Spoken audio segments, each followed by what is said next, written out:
I assure you that the story you're about to hear is true, and it comes with a hopefully neat little interactive demo. As I've kind of grappled with all of my mental stuff, I've struggled to come up with a way to legitimize who I am. I mean, I can talk about a lot of things, but who am I really?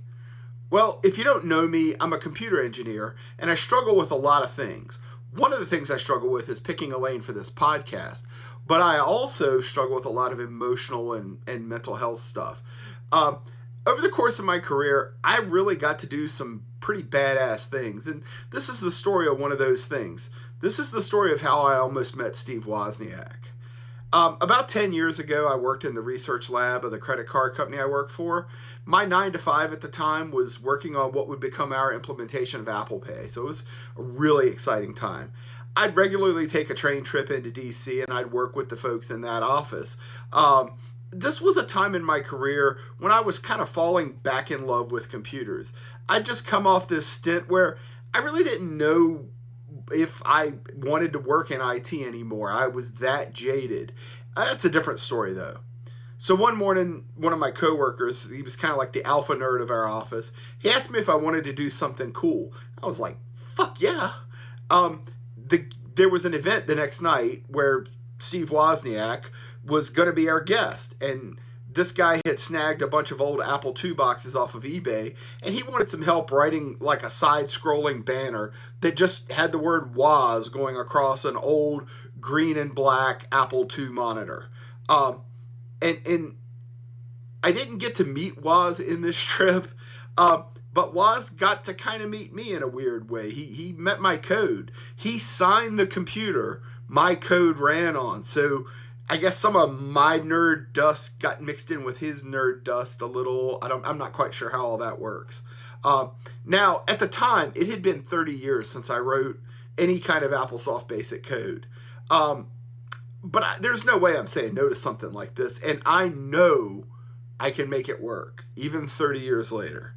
Even 10 years later, when I started rewriting this a little while ago, kind of comes back. So I kind of want to demo that code for you now, along with like this little explainer of what my thought process is like. Okay, so for this demo, I'm going to use the website scullandsteel.com. He's got Will Scullin has a number of Apple II emulators there. We actually used these 10 years ago when we were working on the project that I'm about to show you for Woz.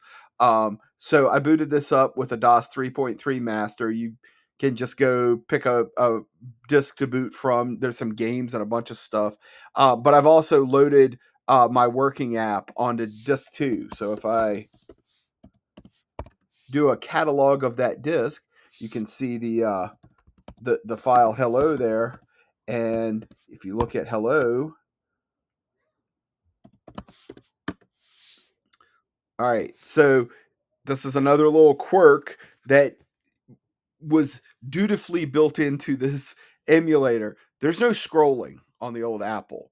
So I'm going to go ahead and do like maybe 5-6 lines at a time, and just to kind of let everybody see what's going on here. So I'm going to do up to line 60. Let's see if that works. Okay, yeah. So even going back as far as I can remember, I would always do what I'm gonna do in this demo. So just apologies if it's a little tricky to follow along with, but I commented this one a lot more than I would normally have commented anything I wrote myself. But basically, on line 30 there, I do a go sub to line 1000, and if I show you what that is, this is where I would set up all my variables. Now, normally I would do one per line. So you would just change that one line if you wanted to change a variable before you reran the program. And I also just realized that I screwed up part of this demo.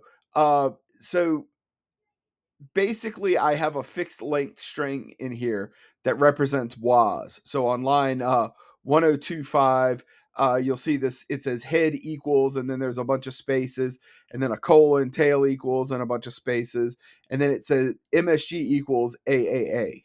So I could do something like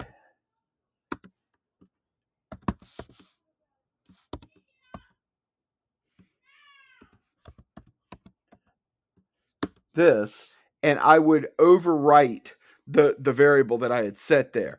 But what I had intended to do was show that for some number of columns. And in the demo that we did for Woz, we actually used the whole screen. So the Woz went corner to corner.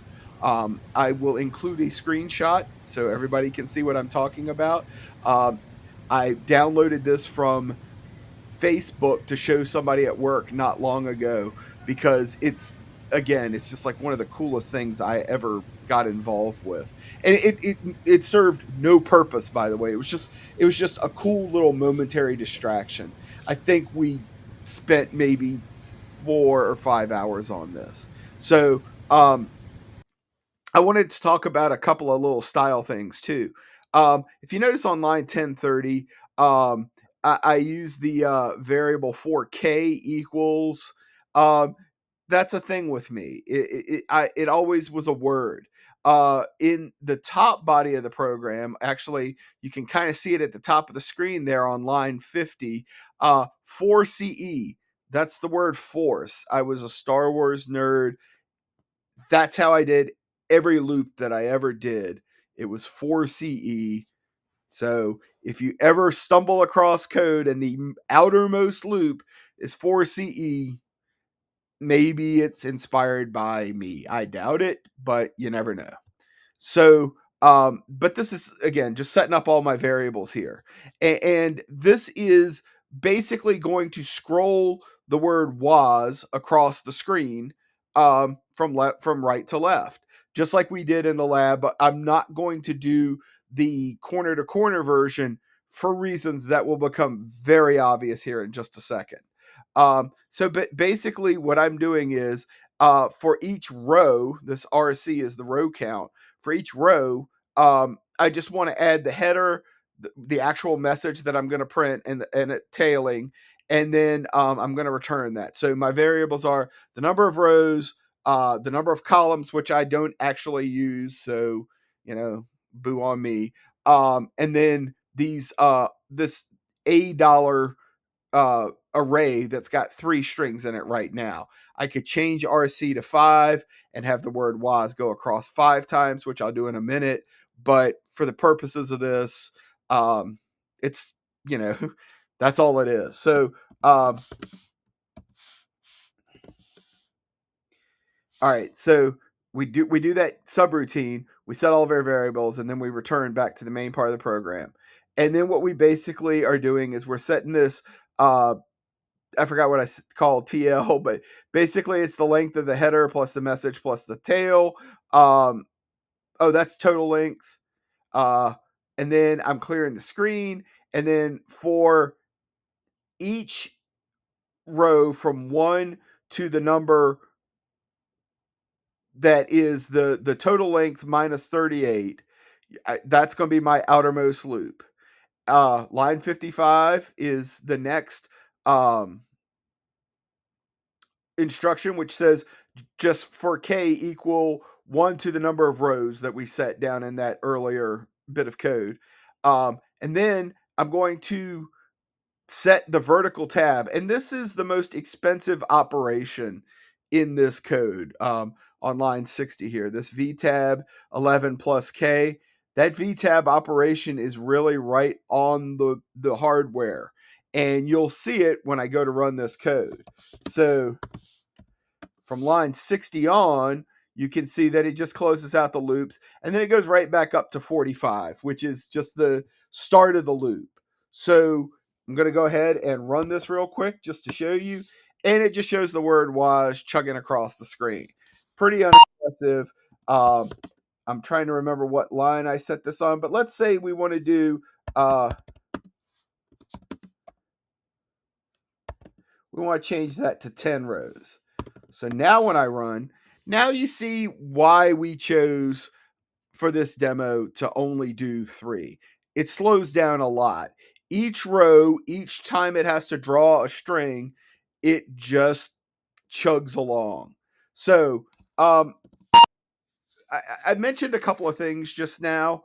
I talked a little bit about writing things right on the metal, and that's going to be kind of thematic for what I talk about in these podcasts. It's really fascinating to me. I've been thinking a lot recently about the amount of growth that has occurred in my career, and one of the coolest things is watching something where I was literally just setting the cursor position and writing text strings 40 some years ago to where we are now, how that progression has taken place. So um hopefully it was a little entertaining. Trying to keep them short again. Hopefully the little video that I include of the actual code running on the actual computer that was signed helps explain what I meant when I said we went to corner with the was. I wanted to thank you for listening, and I had fun with this, so I'm going to be doing more of these. Take care.